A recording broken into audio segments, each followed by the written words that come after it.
In today's video, we're going to address the Maytag washer error code F32. Let's begin by understanding what this error code signifies. The F32 error code on a Maytag washer indicates a problem within the drainage system. Common causes for this error include a clogged drain pump or a blocked drain hose. To resolve this issue, we will start by focusing on unclogging the drain pump. Follow these steps carefully. First, switch off the washer and open the filter access door.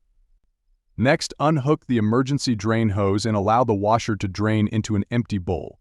Remove the drain pump filter and clean it under running water using a soft brush. Once cleaned, dry the lint filter with a lint-free cloth and ensure the drain pump compartment is also clean. Reinstall the drain pump filter. Reattach the emergency drain hose, close the filter access door, and switch the washer back on. If the error persists, the next step is to unclog the drain hose.